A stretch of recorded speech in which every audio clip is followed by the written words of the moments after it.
How's everybody doing? Hopefully you guys can hear me.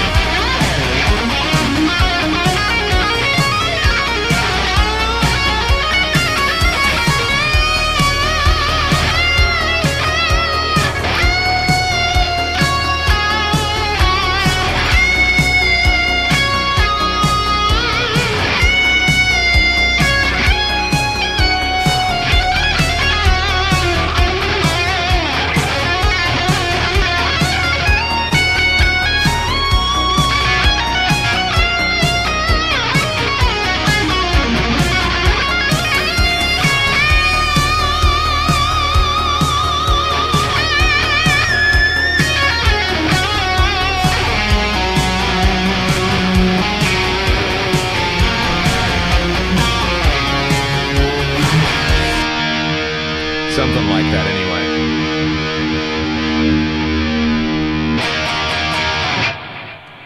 All right. Hey, Michael Toran in the house. How are you, brother? Mike Salopek is in the house as well. Love that CC guitar. It sounds amazing. Man, it is something else. Hey, it has the thing kind of... That is a good question. Is it chillier? Yes, it is. So it's Maltese, right? But I think everyone said Cilia. So I'm trying to normalize it and make, it's if that's how he pronounces his name. But I'm sure, as my mum said, I don't care what you call me as long as you don't call me late to dinner, right? But yeah, man, this is a new beast, right? So Swamp Ash has got like sandblasted, grain-filled, burnt thing. It's got the Goddo Floyd on it, which people around the world kind of agree is the Floyd. And then Compound Radius, like, man, the flame maple on this thing is just, something else, right? Look at that. Look at that. Unbelievable. And for anyone who can't see the headstock, come on, camera, you can focus on this. Maybe he just doesn't want to. So yeah, Charles Cilia, or Cilia, depending on how you want to say it. But yeah, I did not have a reverse headstock. It's funny, right? Because I was playing a bunch of extreme stuff yesterday, which I didn't realize it's Nuno's birthday, technically still in the US, right? It's, maybe some parts, they've just gone past midnight. Just unrelated. One of my students, we were jamming some extreme, and so I was going through some stuff, and so I was like, oh, it's Nuno's birthday. So there you go. Happy birthday, Nuno. And this is basically, it's got some N4 energy about it, right? It's got the satin finish, the sort of raw wood thing going on. And a Floyd. Twin humbucker, Floyd Rose Beast. Yeah, it's a Goddo Floyd on there, but, like a lot of people, I didn't think I was a Floyd guy until I played one that's got a really great setup on here. So yeah, it's pretty amazing. Here we go. There's a good one. I see Marshall and Greenbacks mentioned. Ooh, 4x12 Marshall 1960 cab with Greenbacks. Yeah, dude. That's a winner. JVM 205H. I haven't really played around with the 205 much. I think that's got the OD2 from the JVM 401. My favorite thing on the JVMs is the OD1. In fact, there's a really great JVM model in here. So let me just refresh my memory. Do I have it saved in here? Oh yeah, here we go. So I think it's like the OD2 mode, right? That's what you get on the other one. So this, the amp sounds like this model. So like, I think on those amps, you don't need to take the gain really that far past 3. So gain at 3. I've got the bass at 6, the mids and treble around 5, presence and depth around 3, and then keep the master volume low. But that's a pretty... There's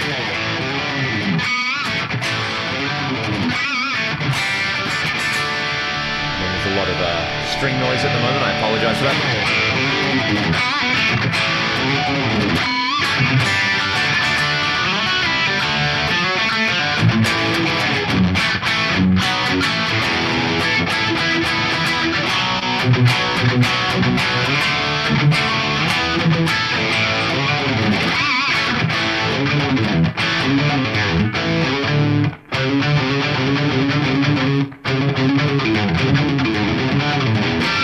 Man, Nuno's muting technique. So yeah, I actually prefer the OD1. But they sound pretty darn close.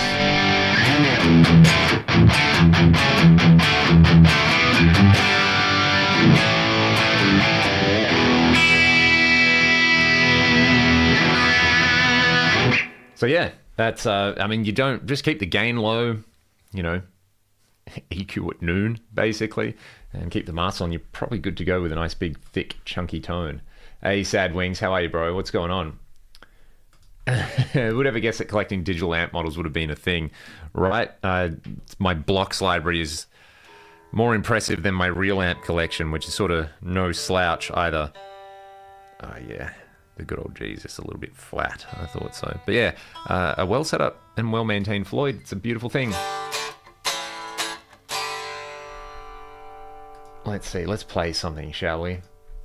What do I have? I have this big playlist over here. You know what I'm going to do is I'll use the axe to tune my guitar down because it can do some magic for me. And we'll play Heaven Above. How does that sound, everybody? Let's do that. I want virtual capo. Down one. Yep. All right. Let's have some fun with this one, shall we? I just need to catch the intro, which is going to be a challenge because there's no click on it.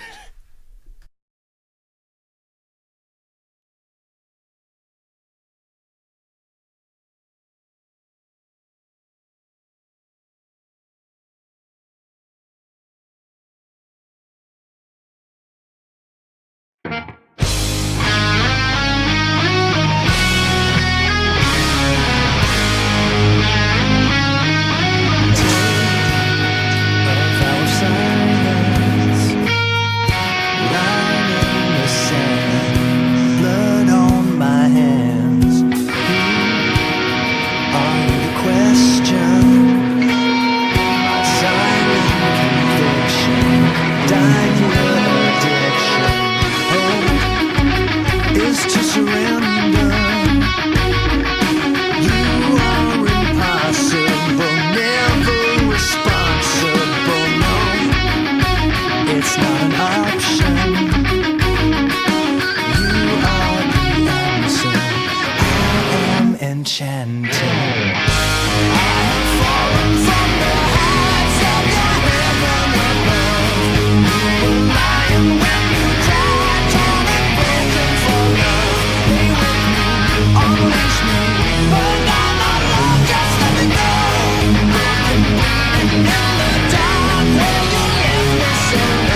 goes on and it goes on. I might try and remember how to play this outro solo, actually.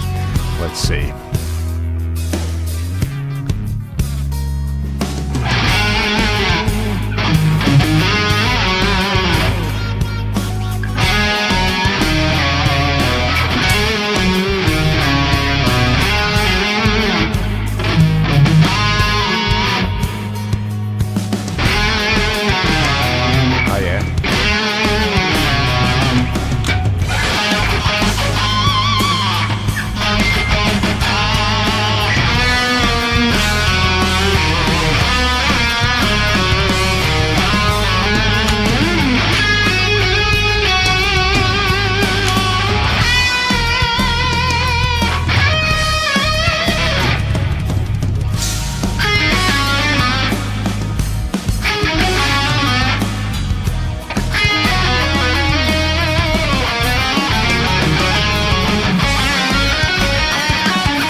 Something like that anyway. Yeah, there's like a 5-minute song and a 2.5-minute guitar solo on that one. So where are we in the chat? There you go. There can never be too much. Yeah, this is, you guys totally get the vibe. There can never be too much delay. What are we talking about? Do you feel like heavy delay is like cheating? No, it's just an effect. It's, yeah, just part of the expressive toolkit. Yes. Yes. That's it. Like, you know, otherwise, you know, if you want to go down that route of like what is and isn't acceptable, then you soon realize how relative so much of it is, which is interesting. I think it's a good to think about these things sometimes. But yeah, I've consigned myself to the fact that, fuck, man, I just like lots and lots of delay. And, you know, if you don't, then you should go and do something different. That's your way of expressing your art and yourself, and reflect on that. So yeah. When singing tone, I struggle with too much or too little. I would say this, guitar on its own, you know, let me just take this pitch capo thing off. I will always err on the side of having a little bit too much, especially in a mix, because the rest of the instruments just kind of eat everything up. So, yeah, that's a lot of delay. But as soon as you chuck it over that track, right? Have a listen to this.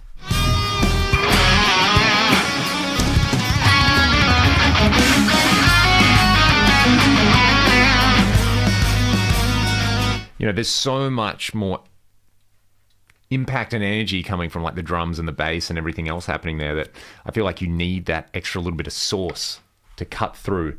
Yeah, that's the way I think about it anyway. So would you recommend pedal to get the Def Leppard type of tone? Well, I mean, yeah. Where is it? Where's the Rockman pedal? Oh, I just put it on a board. That's the one, man. That will do the thing. You know, the Clean 2.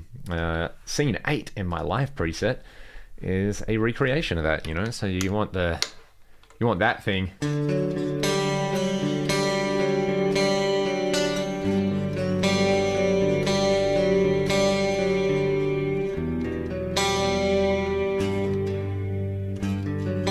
There it is.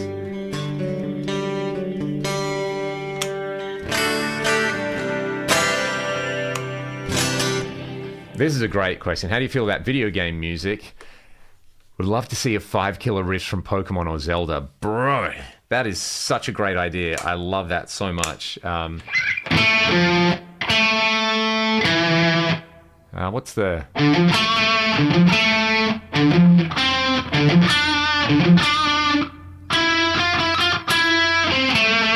There it is. Yeah, what is that? Song of Storms or something? How did that go? What was I playing?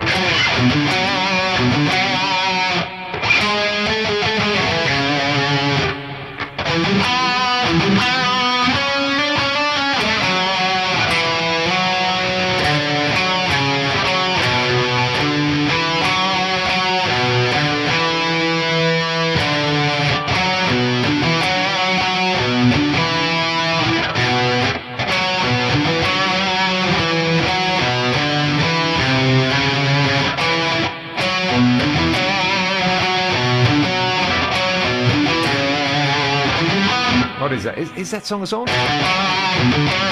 Or am I playing Game of Thrones?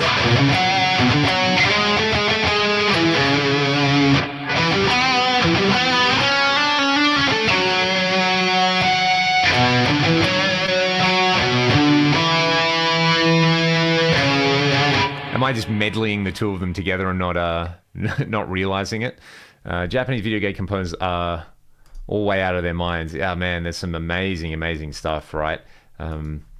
It's really, really interesting looking at the way they worked around the limitations of the instrumentation they were able to use. So I can't remember if it's Ocarina of Time, but like all the different pieces only use a certain set of notes, but it's like reharmonizing everything so you get different modal sounds, which I think is brilliant. You need a Rockman XPR in your life. Exactly. That's the one. That would be cool to see MXR reissue that as a rack, right? That'll make a lot of people very, very happy. The pedal has made a lot of people very, very happy. It sounds amazing. The thing I was going to say, yeah, surely that's Song of Storms, right? I'm just going to look up tab for it because, you know, I'm a professional. I would never use a chart, so...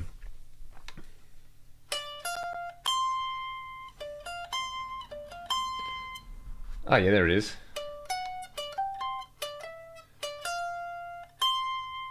Is that it? Am I playing this right?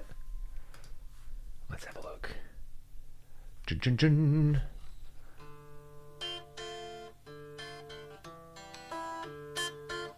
Oh, that's so cool.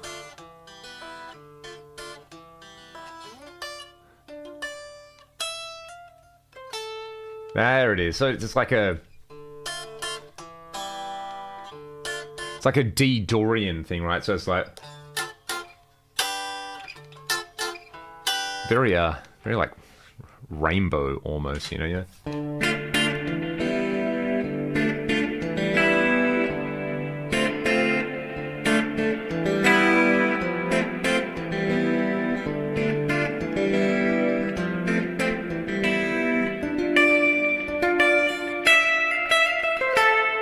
Yeah, that's so good.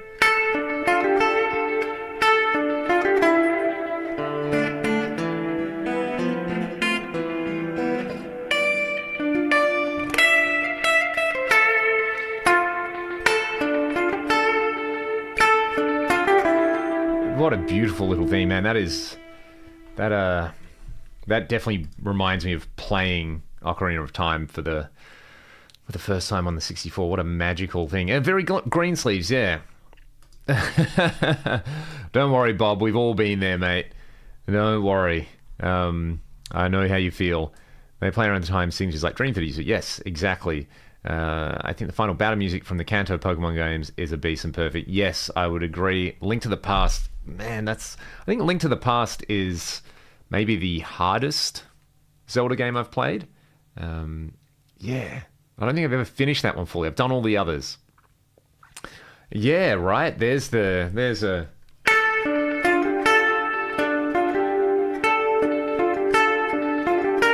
How did that...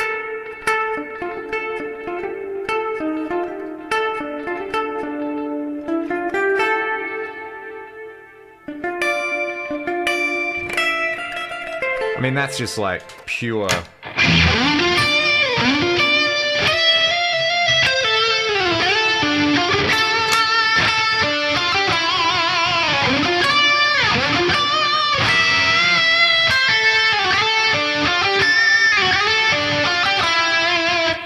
You've gone all jazz, bro. Yeah, something like that. We're on video game music. Correct. No, if I was going all jazz, I would not know what to do with myself. Although, I was watching a Frank Gambale thing last night, so maybe I have gone all jazz on everybody.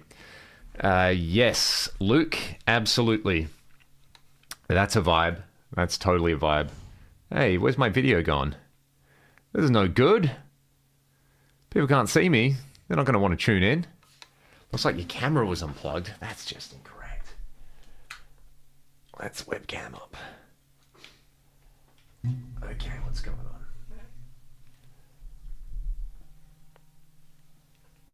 Here we go.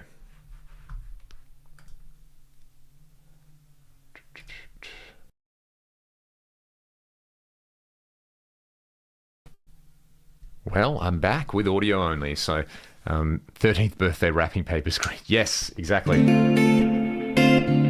Let me fix this. Hey, there we go. Great. I lost my zoom in. Oh well, you see more of my room now. What was I saying?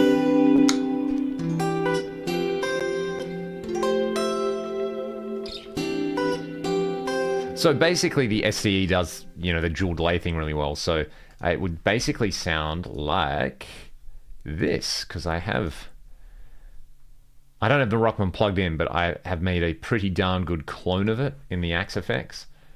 What do I want? I want the EVH delays. There we go. It should sound something. You'd have that thing happening.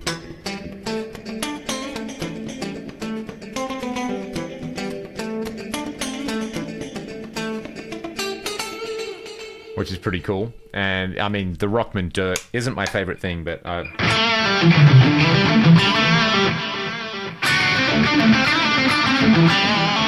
that's pretty cool, right?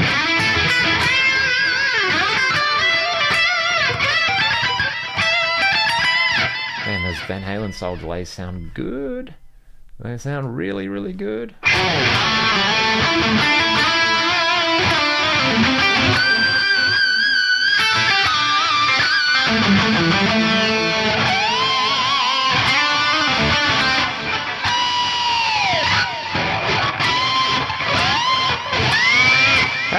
How does Satch do that thing where he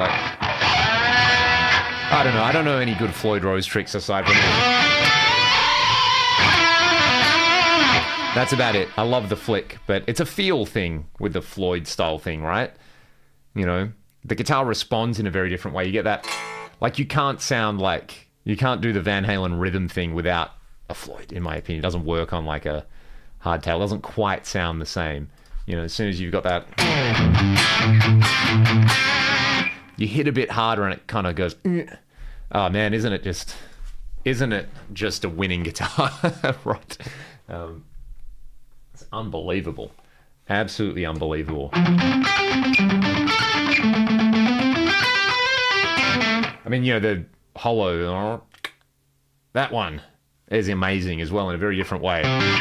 Charles makes the best stuff. He really, really does. He knows what's good. Yes.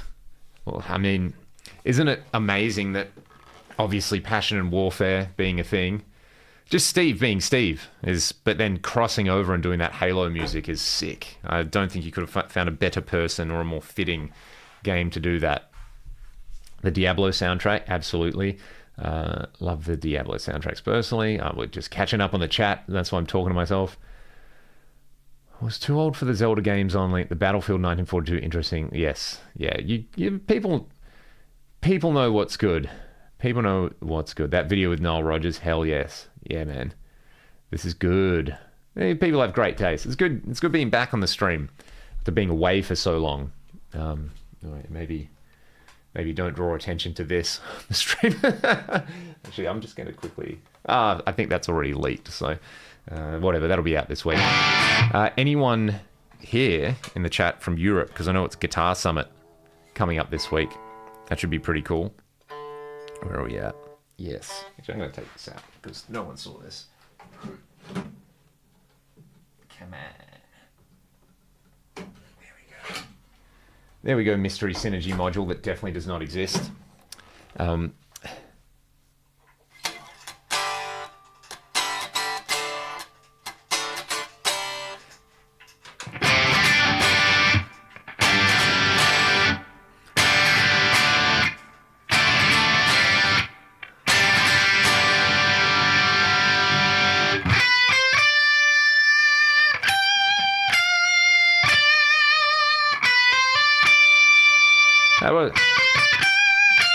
What is going on?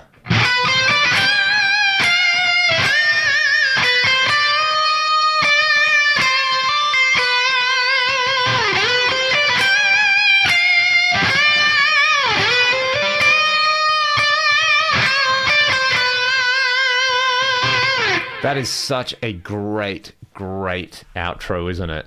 Castlevania Symphony of the Night. Oh man, another fantastic one. Hey Nick, how are you, bro? Yeah, this is a new one. I was just talking about it before. It's another one of Charles's creation. This was actually his personal guitar and a showroom guitar. And yeah, I started playing it. And I was like, dude, do you want to maybe sell me this guitar? And yeah, so that's why it's here. It's got the Queensryche vibe as well. Someone just kind of mentioned. Great for the.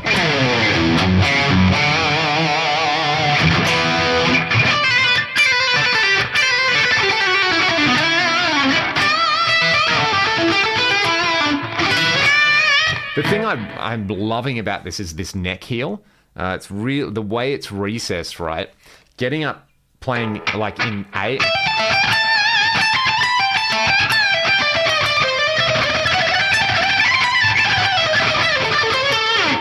The interesting thing as well is anytime I have a guitar come through here to demo, like an Ibanez or one of the newer Fenders or something like that, that's got the floating bridge, and everyone's always like, man, you sound so good on that style of guitar. And I'm like, oh no, I just want to play like a Les Paul or a semi-hollow.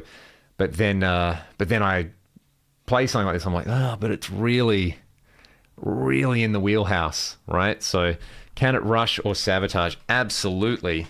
Absolutely. I mean, because you can split it, right? You can.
How good's that? Thanks, Nick. Appreciate it, mate. But yeah, basically anytime I've had an Ibanez come through here, everyone's like, man, that's your vibe. That's so good. Like the S series that came through in the AZ series. Yeah, lots of people wrote nice things about what I think it probably just makes me lean more in that shreddy direction. So yeah, that's cool. Bob, how do you get the low end so tight? I'll show you, Bob. Let me bring in the Axe Edit screen. What am I doing? I want to share my screen. Yep. We want this one. Here we go. Hopefully you can all see this. Can you all see this? Need to add it to the stage. There we go. So this is Axe Edit. At the moment, this is just a JCM 800, man. The trick, though, is a little bit of a boost in the amp block. So I'm going to mute my mic, and I'll let you hear it with and without the boost. And then I'll go to my live preset, which is using a 5150. And again, boost in the amp block to shave off a little bit of low end and also push everything. So the idea basically is you're cutting a little bit of low end from the guitar pickups, but then you're bringing everything else up. So you're sort of boosting the mid-range and the high end while cutting a little bit of low end. But it sounds like this. And my mic will be off, so you just hear the DI guitar.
So yeah, that's the trick. Also, I normally use 10 to 52s, but this has 10 to 46s on it, which I think, snap a little bit more. They're a little bit tighter sounding, which is kind of a nice thing. So we'll take this off. There we go. Anyway, that's a treat. Sad Wings, mate. You are too kind. Thank you, brother. Thank you. I appreciate it. I appreciate it. Someone mentioned it's got the Nuno N4 vibe. And I agree. And I was saying earlier in the stream, I was teaching someone some extreme. We were going through the It's a Monster solo. And then I was looking something. I was like, today is Nuno Betancourt's birthday. So that's, a coincidence. And then I was like, yeah. I mean, the like raw finish, maple, super strat thing, reverse headstock, twin humbucker, single volume control. Yeah, I just can't believe I didn't really own a guitar like this before, but I'm glad I waited because this thing is monstrous. So great. Charles does amazing, amazing work. Hey, Scott, how are you, dude? And Jordan, what is going on? This is great. Someone wanted some extreme. Yeah, dude, the built-in, try it because there's so many built-in boosts, but the CC boost is my favorite. The shred boost is really good as well. I think I use the shred boost for solos. So if you have my live preset, which is in the factory preset banks, look at the preamp tab, using the CC boost for the rhythm tone. But then on the lead sound, it's the shred boost. So the difference is...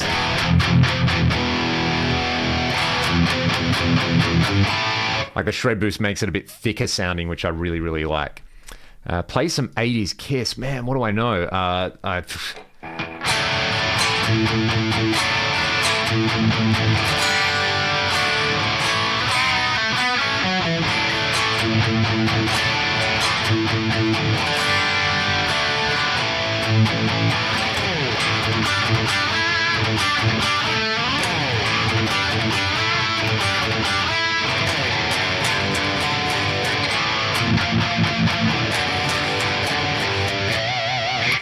We actually play that. We've covered that song many, many a time. I do love a bit of the Vinnie Vincent era on there.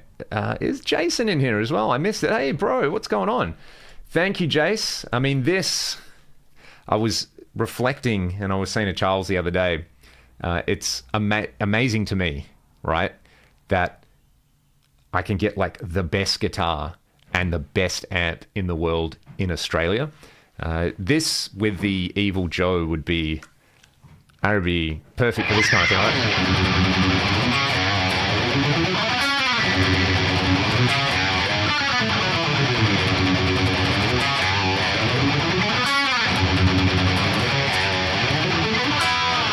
Just, yeah, that'd be such a vibe. I think we might have to come to Guitar Show. I'll get Troy over and maybe we'll have to do a batch order of those because that's so amazing. Hey, Jimmy, how are you, mate? What's news? And Billy, this is cool. Got any tri-chorus tones? Absolutely, mate. Let's do... feel like I've got a preset in here called Huff. Yes, I do. Okay, so this is... or is this the Soldano X88 model? There it is, right? Good.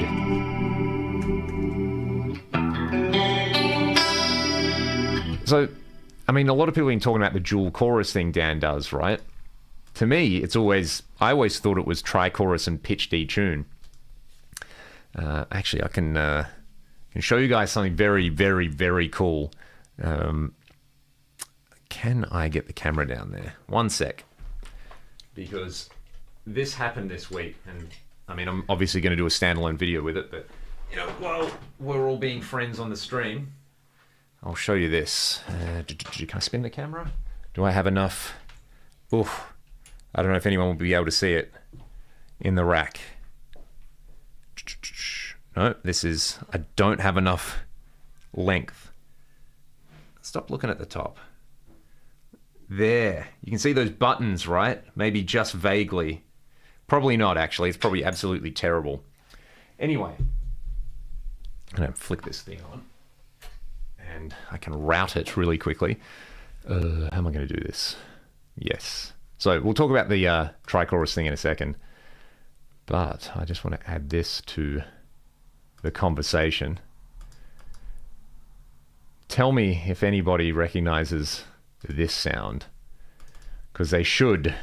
They absolutely should. Where'd my pick go? I'm all over the place today. Okay, is it on? Right. We'll hear it without and with it. So press the magic button. And yeah, that's great that there's no sound, Leon. What have you done? Oh yeah, I see. Idiot. I've got only outputs. I need an input. Yeah, all right. There we go. So clean sound. And look, this is a 2-rack unit chorus, and it does this.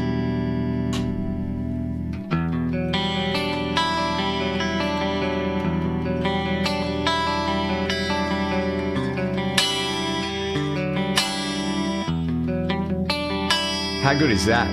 Then you add some detune to it. And then you add some reverb.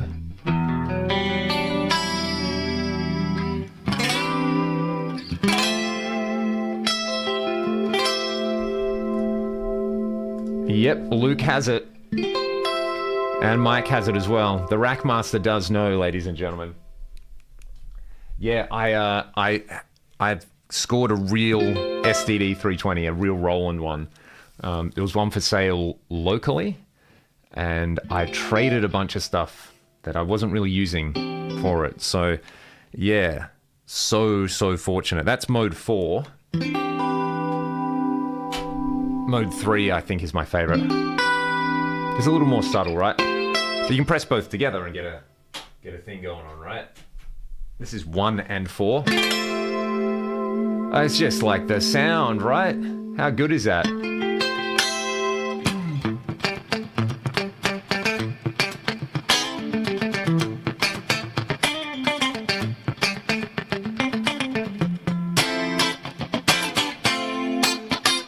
And then, you put some chungus through that.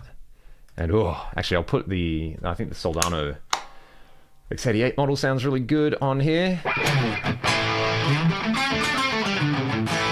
There's a pretty ultimate 80s style thing, right?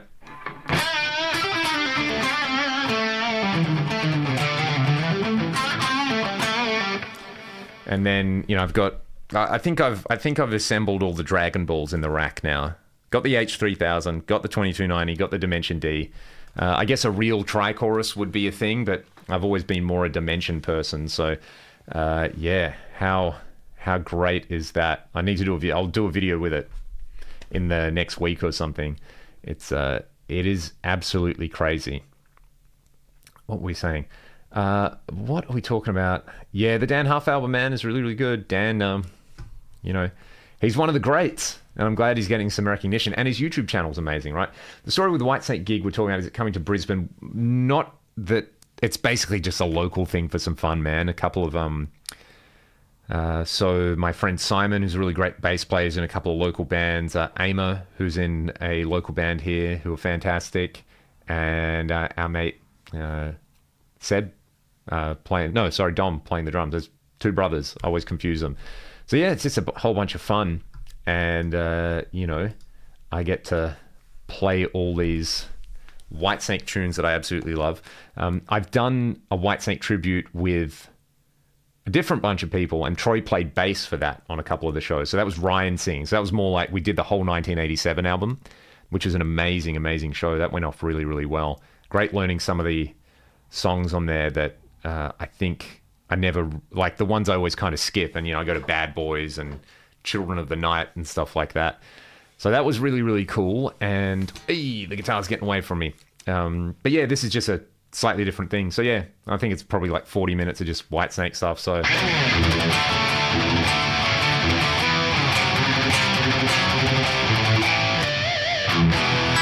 and then we're also, it's with an Aussie or Sabbath tribute band. So everyone's going to do at least one Aussie era song as a bit of a tribute. So we're doing Crazy Train. So I actually have to learn that solo properly.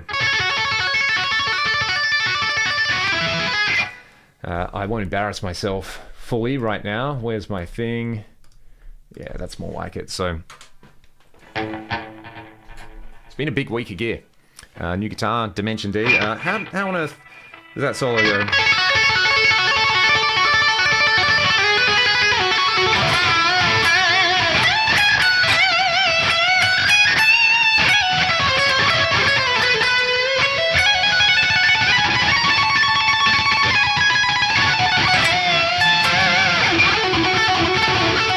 That's about all I know. And then there's like I really want to get the run right. That's sort of...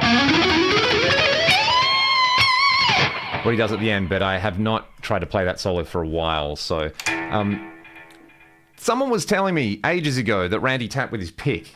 Is that true? I haven't gone fully down it.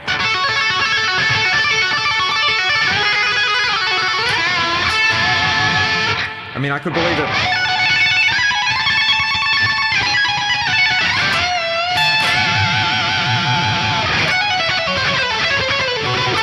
There we go. Okay, I did, Randy did trills in that solo, no pick. So the whole...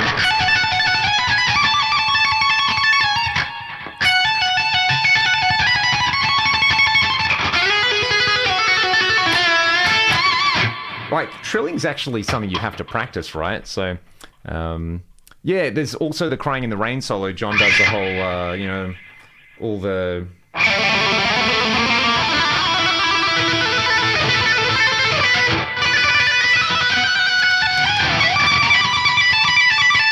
whatever he does with it.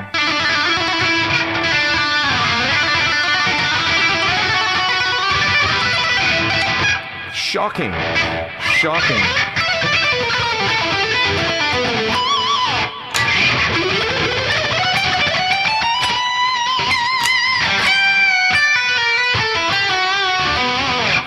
Amazing video on Red Beach Riffs a few months back. I'm so glad you enjoyed that. Who saw them? Someone asked if I'm Australian. Yes, I'm Australian. I live in Perth.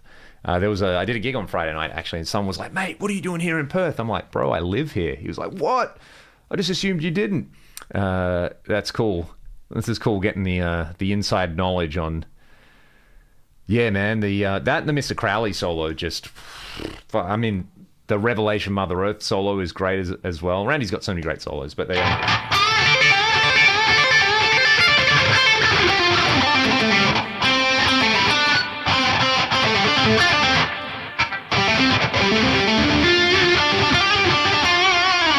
so good, especially at the time, right? It's easy to forget that stuff's like trailblazing. It's easy to listen to it now and be like, oh yeah, that's cool. Someone mentioned Michael Lee Firkins. Far out. That's been a while. Yeah, he is a god. Oh god, man. I saw a Michael Lee Firkins clip recently, like modern thing, and he still sounded so good. But yeah, doing the faux slide thing, I mean, he's one of the groundbreaking players in that one. Tesla is such a good band, yeah.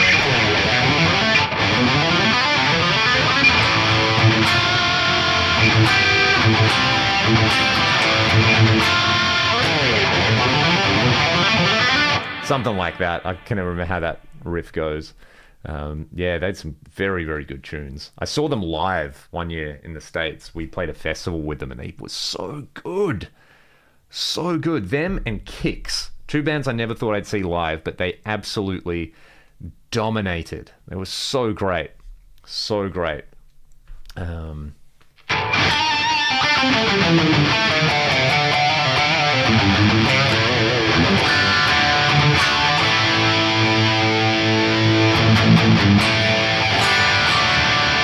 Far out. This thing rules, man.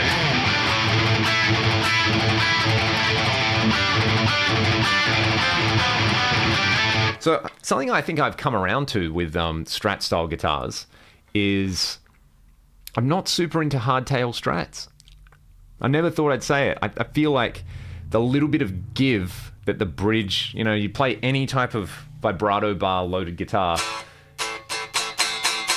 you know, it's got to move just that little bit to give you that like inflection on there. I've always just decked them, and I think part of the feel changes massively. Like they feel slinkier when the bridges are set up to, not even to float, just to have enough room to sort of go down on there. And also, I think I just really like, always been a finger vibrato guy, right?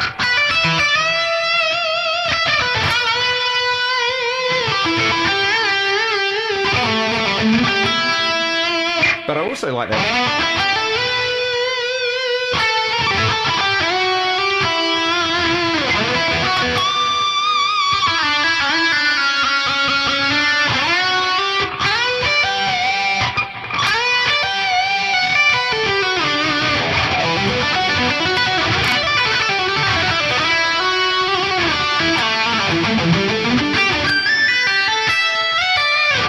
How much do you practice these days? It hasn't been much over the last 2 months because I've been on tour and on holiday, but definitely the last week I kind of smashed it just to get match fit because I had to do a bunch of clinics, and not just on my own, with like Larry Mitchell, Brett Garsed, and Michael Dolce, who are just all unbelievable, phenomenal players, right? So, yeah, I mean, having to play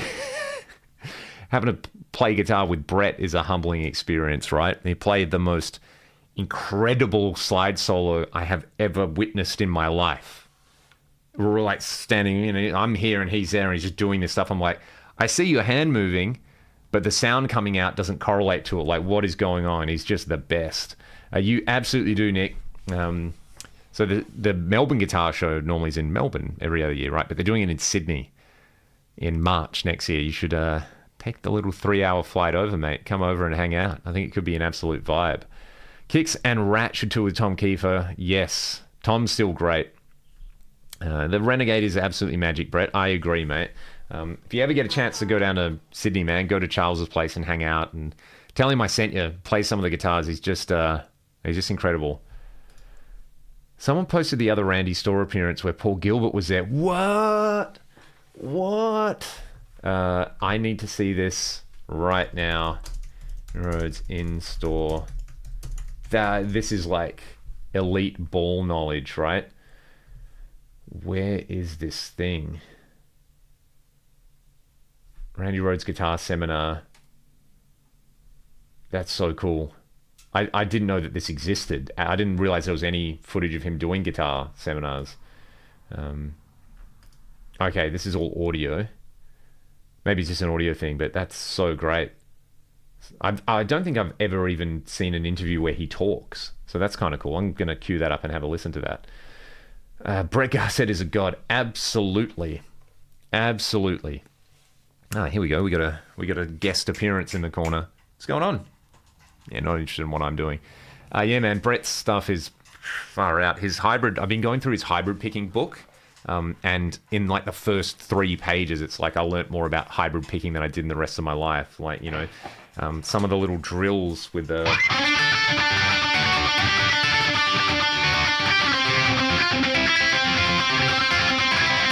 So yeah, I've always done a bit of hybrid picking from time to time.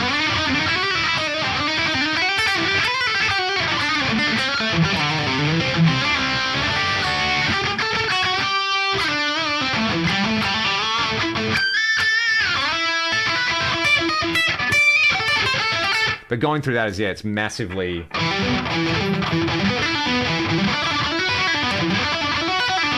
improve that. And yeah, really, actually quite inspiring. I've come back really wanting to practice. Play it now. Leon reacts. Okay, there is... I'm going to look... Is this called Randy Rhodes Seminar, Scott? Let's see. There's Randy Rhodes 1982 Seminar. There's the restored one. Okay, that looks like the one. I'm just gonna have a quick listen. So let's see. But I'd never had a phonograph until I think I was 16. So I couldn't just play my favorite guitar player, so I listened to the radio. Man, it's of course that's what Randy's accent is because of where he's from, but that never clicked for me either. And I just sort of liked anybody who was good.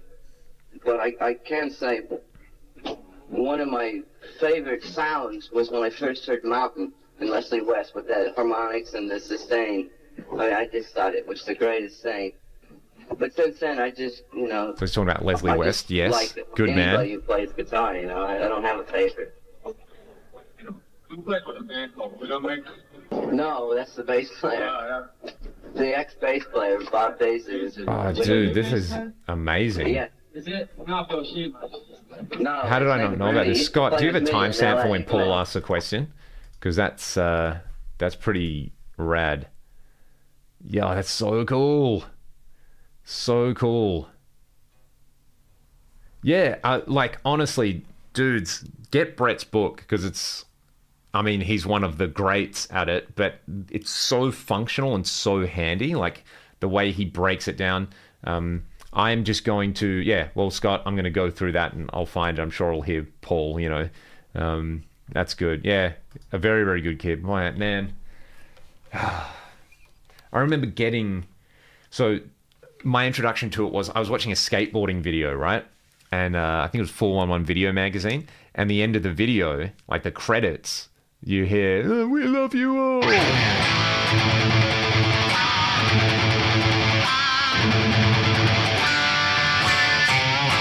Like that, and I was like, what? I just started playing guitar, and I'm like, what is this? I'm looking at the credits, and I'm like, man, that's what Ozzy Osbourne's solo sounds like. Because I'd heard Black Sabbath, and the Osbournes were on TV at the time. I was like, hey, Dad, have you heard of this Ozzy Osbourne solo thing? And he's like, oh, I've got that album. Here, listen to it. So that was my introduction to Randy. So I put that on. I was like, this is the best thing. And then obviously track 2...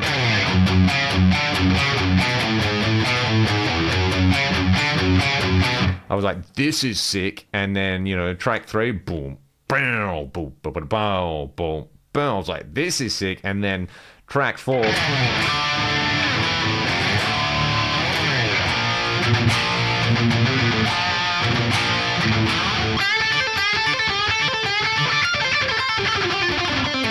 I was just like, oh my God, this is the best thing ever. And then it was really funny because I didn't realize, you know, when I say I'd listen to Black Sabbath, I probably listened to like the Paranoid album and maybe Master of Reality. And, you know, they get to...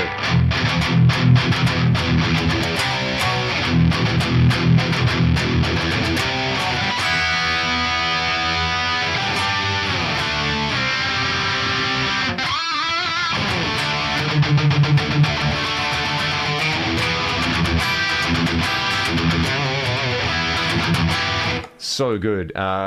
Steal Away the Night. Yeah. Oh, man.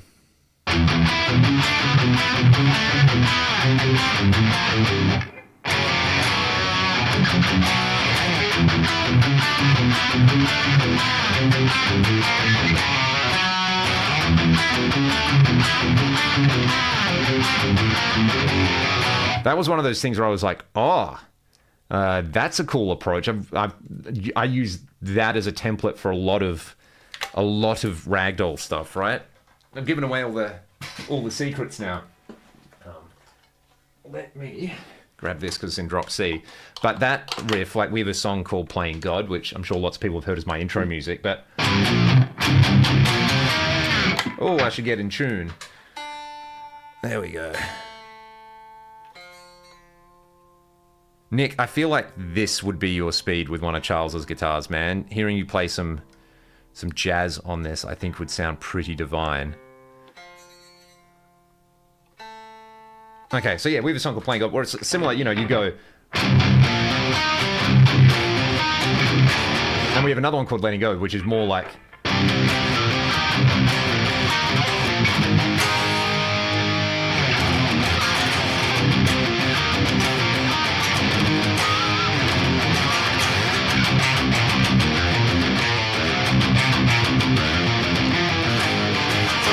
Actually, I'll play that one for you guys. Yeah, they're beyond nice. I'll say that much. All right, I'll play you guys a reduced version of Letting Go because I have what I call a karaoke backing track. Let me see. Here we go. Let's see if I can play this and the solo.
There we go. So it doesn't really sound like Randy at all, but you guys can appreciate the inspiration on there. And also a lot of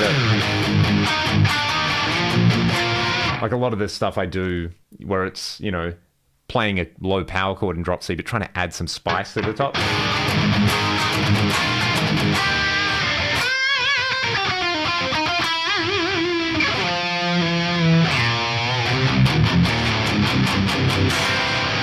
And it's such a great sounding guitar, far out. Where are we in the chat?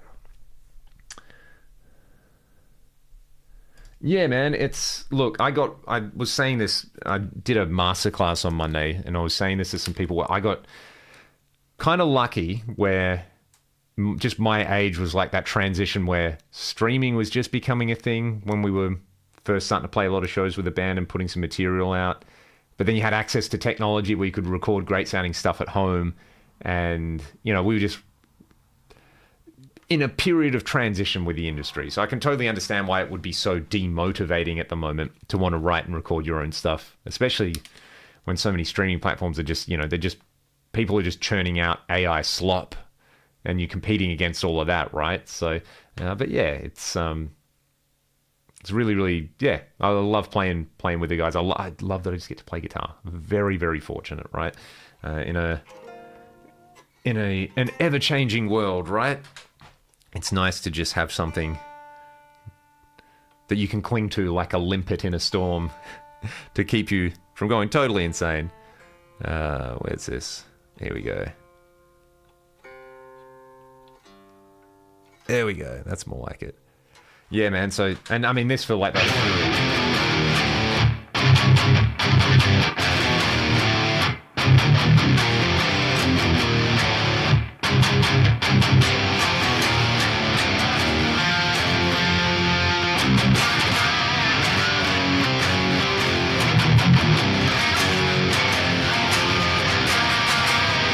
So good. Do I beta test for Fractal? I do. Yes.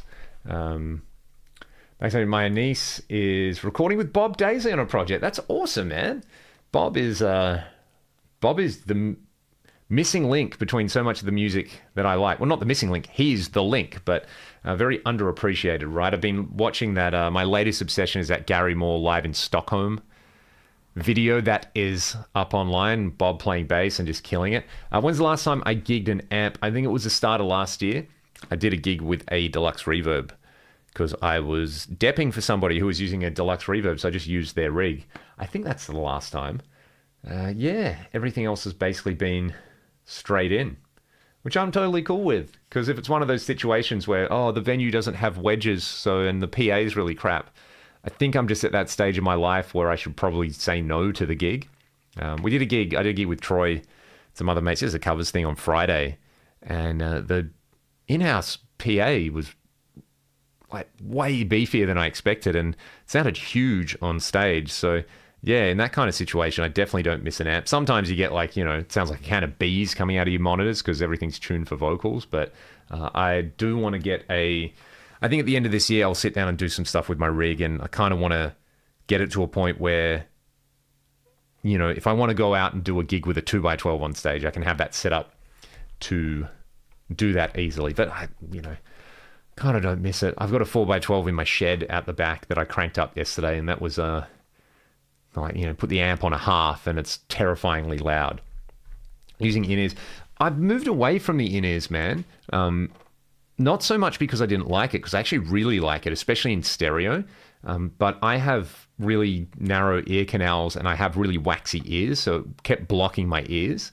So yeah, the audiologist was like, yeah, maybe stop using in-ears for a while. So yeah, you know, that's but for vocals and for drums, I think, you know, obviously, here's the thing, right? It's, you go out and do a gig with a band and you're playing your original music. It's not all just about the guitar. The kind of the most important things, you know, the vocals and making sure the band's locked in tight. So yeah, the ears definitely help with that. Cam's got wired in-ears, which he loves, and he's got molds, so they work really well. But yeah, I've just gone back to having a cranked monitor. I really like it. You know, you get enough air moving and you can still get some feedback and stuff like that. And then Ryan's got in-ears as well that he can use. So that's a big value add for a singer where you don't have to struggle, and it's consistent. Yeah, right. I mean, I love them. I actually love them in stereo, right? Having that. One thing we were doing, mostly when we were playing covers, running our own ears, was having the front pretty dry. So like maybe just like a touch of reverb on the guitars, bit of reverb and delay on the vocals, maybe a bit of gated reverb on the snare just for fun. But then making our ears really, really wet. So like pitch detune and chorus, and what you hear in the ears sounds like Def Leppard Hysteria, but what you hear out the front maybe sounds a little bit more like AC/DC. Yeah. Oh yeah, there we go. Get back to talking about guitars. Yeah, and I mean, here's the thing, right? If you got to be happy with your sound on stage. You got to be happy with the vibe, right? Yeah. Oh man, it's a like Loud Cabs. Yeah, Jace, man, you're just kind of articulating all the points, right? It's like, yeah, everything is a compromise, right? Even these things were a compromise back in the day because you have this is your sound. The guitars early on weren't going through the PA. You just use the PA for vocals. So this, if you have to turn it up and it can't go any louder because it's distorting, well, then you can't hear the guitars. So, then you start miking the amp, but then putting a mic in front of the speaker doesn't sound like the amp in the room. So that's a compromise. And, it goes around and around and around, doesn't it? But I think protecting your hearing is a very, very responsible choice because then you can still enjoy not just music, but like your actual life. So, Nick, not a fan of the in-ears. Sometimes it's good, but more often it's just bad, especially in mono. Yeah, bro. Here's the thing about mono in-ears, and I'm sure you'll agree with me. You can never get the two ears exactly the same volume just because of your physiology. So when it's in mono, to me, it feels like the sound's coming just off center in my head, like that I'm hearing everything through like this part of my nose and my eyeball. And it actually is a very disorienting thing. At least in stereo, you can play stuff a little bit more like, you can pan the drums, which is awesome. Hearing the toms go around your head is really nice. But yeah, it's kind of one of those things where, yeah, I get it if you're doing for you, you're doing a pit gig or something, it needs to be quiet and you just sort of spend the whole gig like, but if you're playing music for enjoyment, you got to find what you enjoy. Well, there you go, kids. This is like one of those things where someone's like, yeah, I mean, my friend who smoked all his life and I ended up, in exactly the same condition. So yeah, no vibe in mono. It's not centered. Yeah. Would you agree that modeling accuracy has probably reached its limits? The reason I asked is new Helix Stadium seems to be more focused on user friendliness than any significant tonal improvement. I mean, I feel like we crossed that threshold years ago, to be honest. And now you have the capturing and profiling thing. I think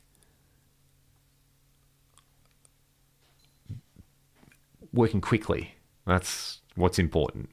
So whatever platform you're using, for me, I got my first Axe-Fx in 2016. I've been gigging amps and playing amps my whole life and still love them, but it's like, there's certain things I expect a JCM 800 to do. There's certain things I expect a Plexi to do. There's certain things I expect an AC30 or a deluxe reverb to do, like just intuitively, because I've played them so much. Having that experience that the accuracy matters to me there. So, for example, you pull up one of these. The first thing I do is turn the bass all the way off and crank the middle and the treble, and that's my starting point. But if you've got some like idealized Plexi model where the controls don't work authentically or accurately, my instinct as a player is to go bass down, middle and treble up. And if it doesn't sound right, then I go, well, this isn't accurate. Maybe all of them at noon has the sound, but because there's this existing experience for me, it needs to be curated in that way. And I think the Helix Stadium stuff, I mean, I'm looking forward to trying it just to try out some of those ease of use features, because if it helps you work fast is good, because then you can play guitar more, right? It's got him from work. Forgive if you have an answer. Watching Dan Huff, have you picked up any tips on techniques and tones? Lots. I think the cool thing about Dan is just his versatility, right? And there's a good interview with him where he's sort of talking about getting booked. I think he's talking about Mutt Lange, where it's like, Mutt didn't want to book him because he wasn't like a country guy. But then he ended up booking him anyway. And just that ability to be like, it doesn't matter how you classify yourself as like I'm a country player or a rock player or something.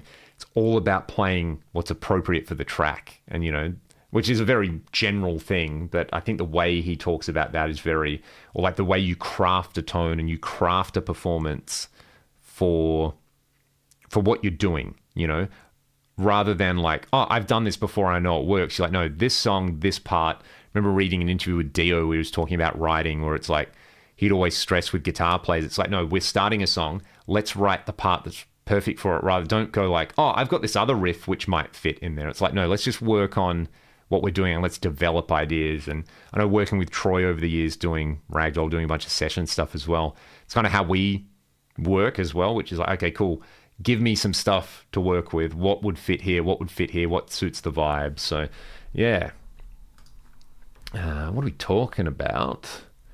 Amps. Most vintage Marshalls have been modern in some way or have components that have drifted out of spec. It's main reason why some sound good and others not so. And the main reason why you should send your Marshall to Jason to fix up, because he knows what is and isn't good. Yeah, man, exactly. Dan's like, he's got the R&B guy feel, right? Which is he just slots, as you said. Red Beach has that. Like Red Beach is like a great groovy guitar player as well. Obviously, Eddie had it. A bunch of other players who you'd consider rock players have that thing. Yeah, it's interesting. Yeah, and that's the other thing, right? The feel. Are you tempted to play real amps at times? I'm a digital guy, but sometimes I have to admit the amps sound a bit better. I mean, yeah, that's why I have them. That's why I have like this stuff hooked up. It's just not feasible for me to play a cab in this room, and because a lot of the time when I'm demoing gear, I want to know what it sounds like recording. If I crank up the cab and I dial in the amp to sound great in the room, that's not necessarily going to sound the same under the mic. So having the loads and stuff like that is very, very handy, And yeah, I mean, you can kind of see in here, I've sort of got the old Soldano Hot Rod, which is like the first great amp I ever bought. The Cherry Tone, which I had Nick make me to my spec because I wanted the Atomica thing. The 2959, which Jason did his magic on, and, basically it's like the Mick Mars style mod. So if you plug into this input, you have a super lead.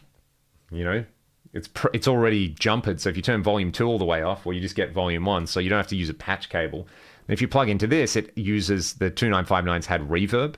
So the reverb tank is gone from this, but there's a tube to drive the reverb. So it's using that tube as an extra gain stage in front here, which is what I want. And then a really great sounding master volume on it as well. You turn the volume all the way up and it's a super lead. But if you bring it down to like 1 or 2, you get this different thing, which is like in between the cranked plexi thing and an early 2203. It's got its own thing going on. I really, really like it. So yeah, I mean, that's why I have the amps here, because, I mean, here's the thing. Your amp sounds like your amp. And if you're used to it, then you want that sound. But what I found with the modeling stuff, right, is, and I think the Fractal probably does the best at the moment, has done for a while, is, I just turn the input gate off, so you get a bit of hiss, but like, let me get the Renegade. Ooh-yah.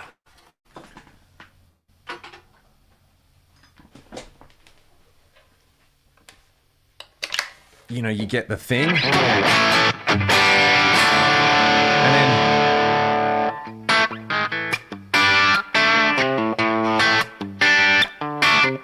a really cool thing that I kind of stumbled across was, so I borrowed Perry Ormsby Guitars has a really great 69 50 watt plexi, and I was running it. How was I running it? I was doing something with it. I think I was running the 16 ohm output into an 8 ohm load, or maybe the other way around. And I was like, man, this sort of, what am I doing? Something sounds a little off. So there was some impedance mismatching. I'm very lucky I didn't blow the amp up. I'm glad about that. But you can do that. Well, with the Fractal, there's a speaker impedance parameter. So this is the amp just as is. And then if you take the speaker impedance and turn it down, you get this kind of scooped out thing. And then there's a virtual variac, which changes the feel. And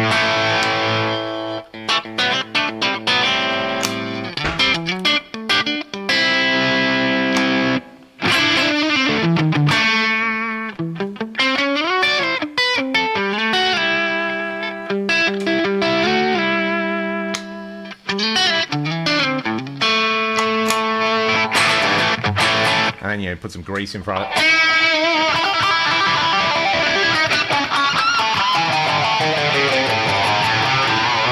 So, I mean, that's the great thing about this, is it's so easy to do that. But then the great thing about this is, well, that's what you've got to work with.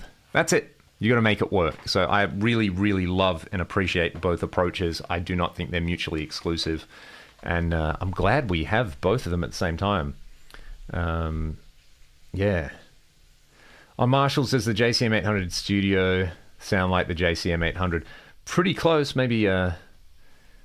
Both sound good. Probably use a fractal 70% of the time. It just works.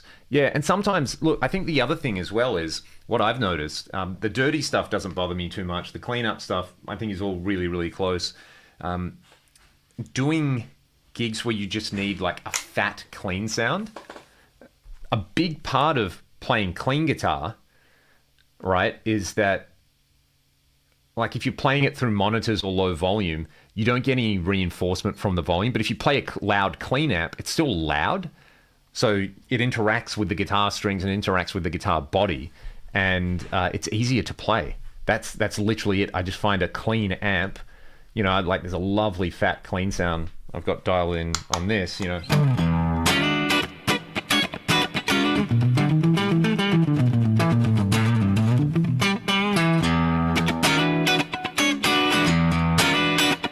And again, I think the thing that people actually like about playing a setup with real amps is a real cab.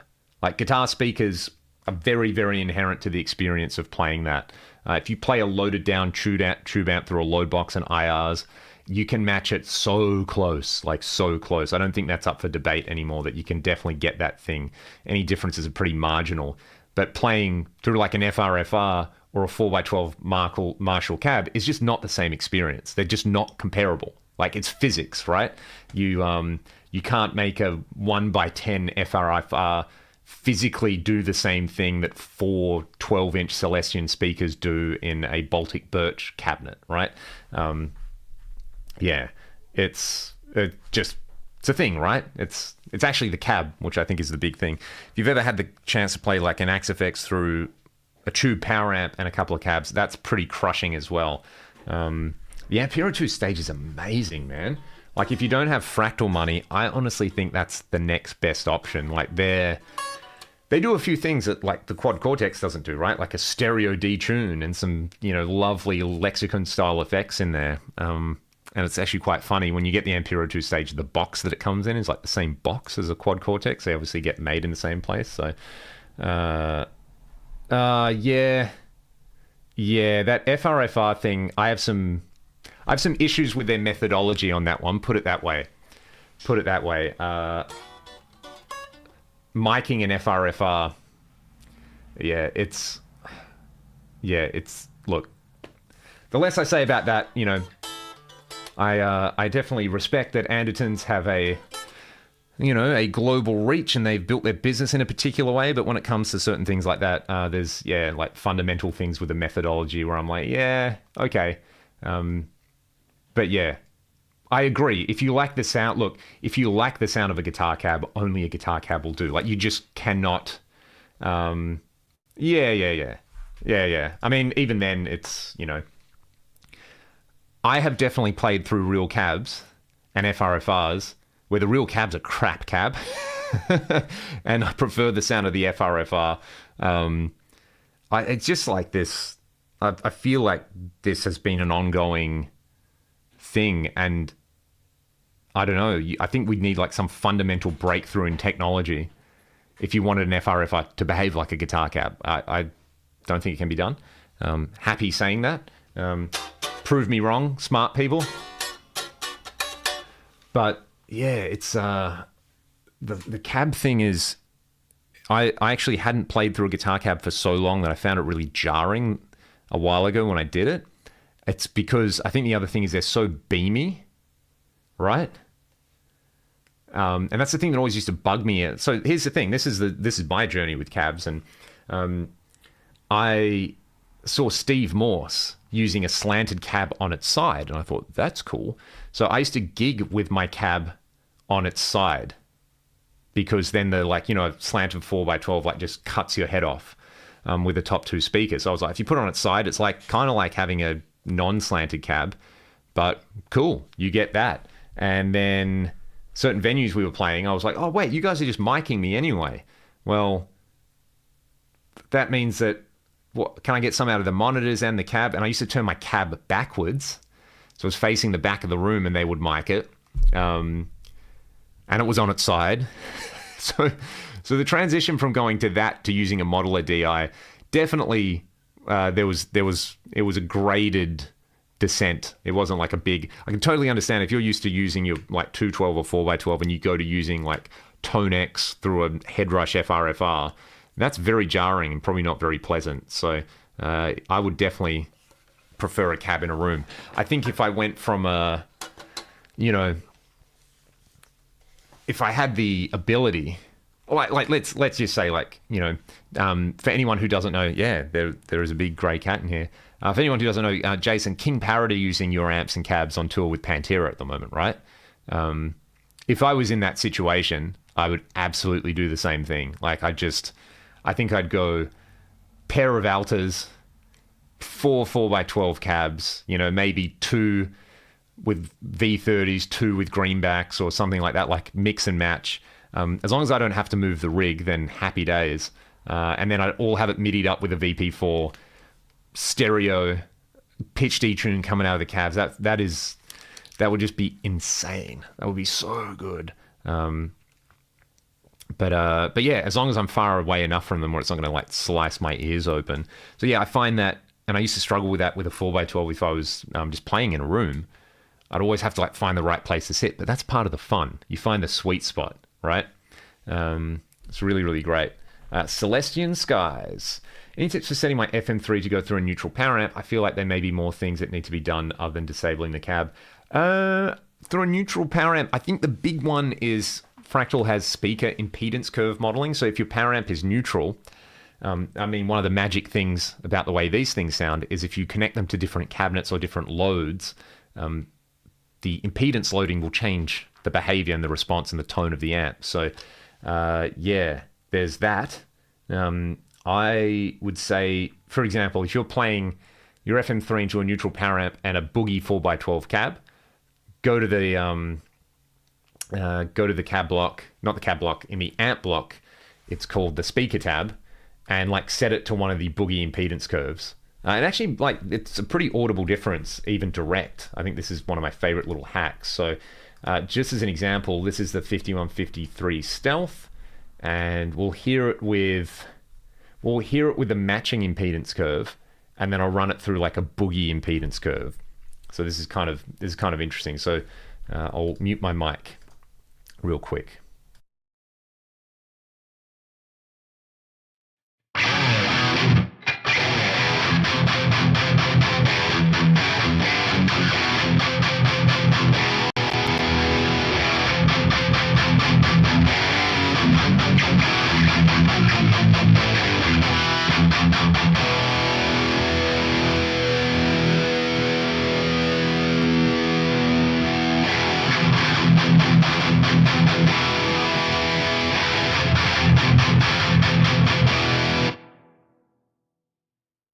Like, that impedance loading effect is non-negligible. It's definitely changing the feel and the tone on there. So yeah, I would say that would be the first thing to play around with. And honestly, yeah, you can don't be afraid to.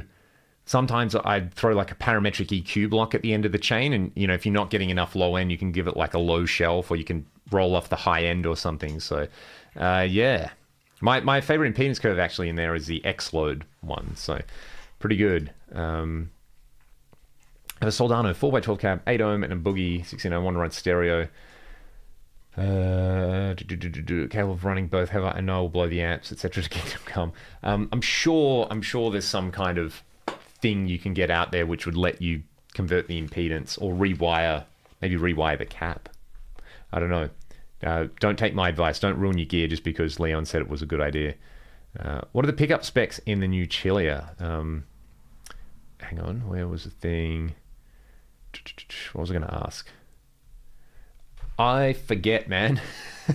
But Charles winds his own pickups, so Blue Murder pickups, and I believe these are going to be available commercially at some point in the next year or something like that. So, yeah, I've been talking to him about doing something. I won't say too much about it. Maybe we can talk about it, Jace. But yeah, his pickups are really, really great. The wood bobbins thing is interesting. But this, I forget the name of this one. It might be like an Imperium or something like that. Basically, he said he tried to wind it like a JB, but without that big mid-range hump in it, which I think is really great, like the perfect thing for this. And then this is, I think, the same neck pickup that's in the Bell Aurora, JB and a Jazz, which the Jazz is still my favorite commercially available neck pickup. I've got it in my PRS Custom 24 and in my Hamer. The thing I like with a neck pickup, right, is when you play it dirty, it's got to have that kind of low end thing. Like more of a vowel sound to it, whereas the bridge has to have that throaty thing.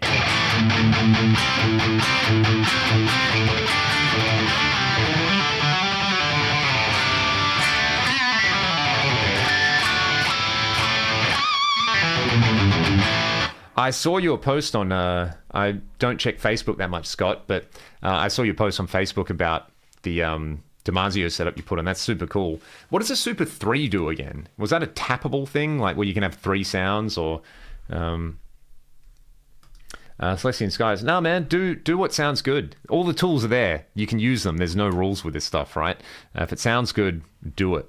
I was going to say it's a Super D with more. I like that. I do have it's definitely a 70s Super Distortion kicking around somewhere. It's all kind of melty. I just need to go through boxes and find where it is. Oh, really?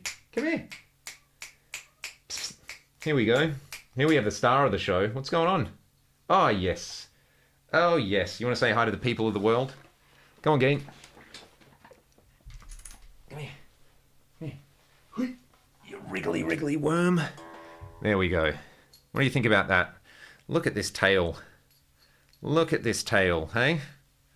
Oh, when are you going to become a calm lap cat? Oh, after you stop slicing me up. Ba-boom. I'll just hide this because she's obviously in a good mood. Come here.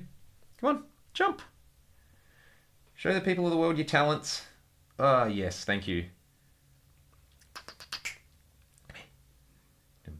Oh, yes. Fantastic. Fantastic.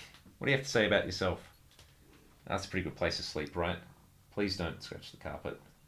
I say this, but I know she's going to do it. So, okay. Oh, you guys go. There you go. There's some cat action.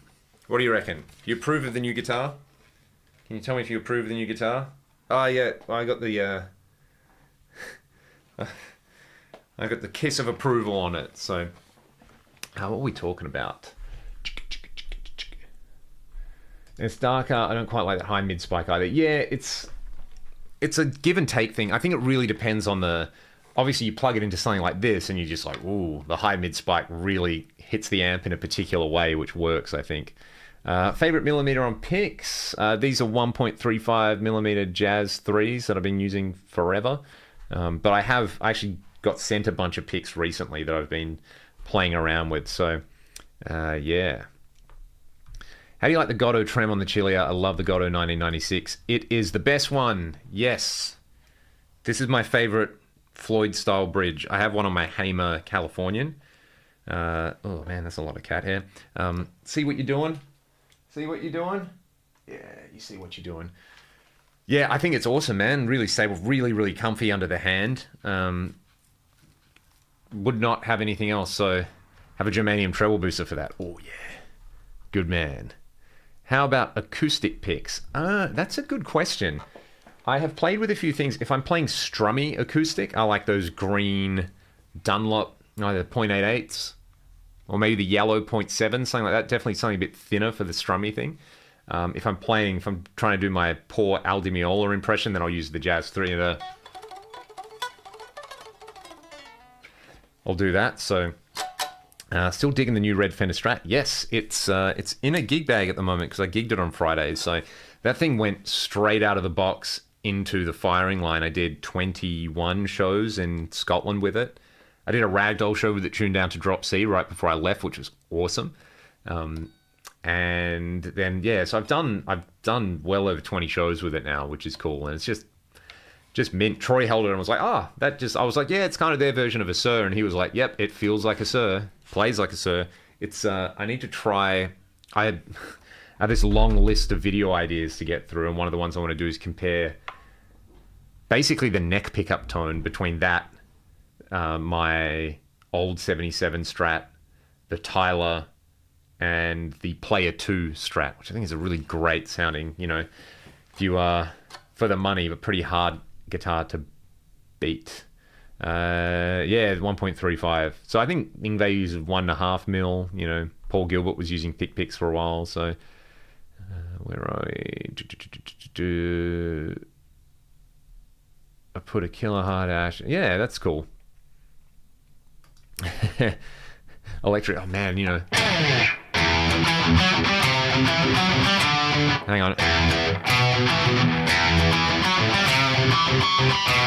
What is it?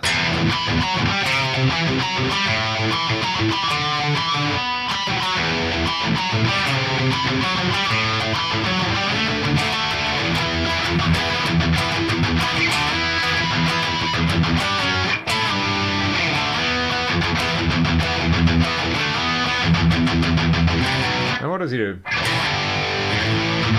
Up here in space, I'm looking down on you. Man, I still remember hearing that for the first time and being like, this is the best riff ever. Oh my God. I'm interested in what you and the others think about guitar pick thickness. I generally like a very heavy pick, but I find them hard to use when I'm doing a Pete Townsend thing. Yes, I think you have to make the decision on like what do you do the most and what are you comfortable with. But certainly, like these. Do I have a really thin pick here? I do. And this is something that I didn't really, let me get a clean sound. When you're doing funk stuff, especially on a Strat, I've done a lot of gigs where basically the whole gig is just like comping. Sitting in the pocket and, I have a compressor, please.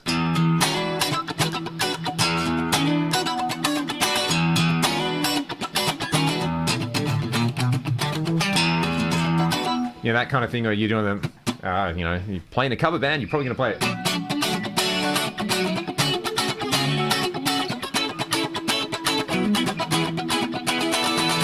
Okay, so that's with a thick pick, but with a skinny pick.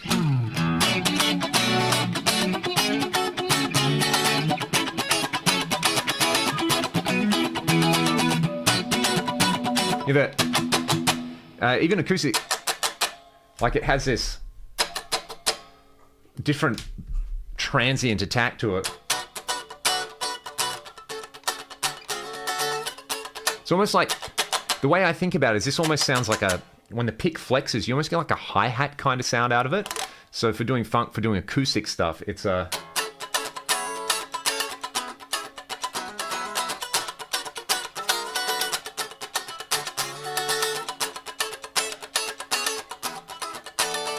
Yeah, and then for recording rhythm guitar, Troy got me onto this, is using the green Dunlops, I think the .88s, which we later found out Hetfield uses. So yeah, they have a particular sound for recording heavy rhythm guitar that I think is awesome. But yeah, man, just like, I think the main thing is use what's comfortable, but sometimes there's certain things which will maybe a little bit more appropriate. So yeah, awesome. All right, I'm just going to play the guitar solo to Sky's Limit because I want to play that on this guitar, and then I'm going to bounce, and I just want to say thanks for hanging out. It's good to be back. We'll have more regular live streams on here, and this week is going to be crazy because Guitar Summit, I'm not going to Guitar Summit, but there's like 4 or 5 different really awesome products that are coming out that I've got demos for, some of which have been leaked out, but I don't want to I won't talk about them anymore until they're out. But yeah, the next week's going to have a lot of cool stuff, and I'll get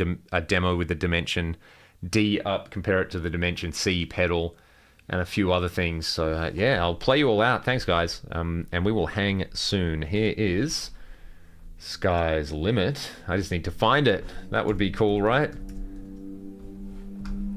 Oh, it's not even on this playlist. What am I doing with my life? What am I doing? Let me find it. Yeah. Surely I have it on this one. Here we go. Sky's Limit solo and backing track. Here's one I prepared earlier. Well, I'm going to have to play it in F. Because it's on a drop. Yeah, okay. Cool. This is going to be fun. All right. Take it easy, everyone. I'll see you on the next one.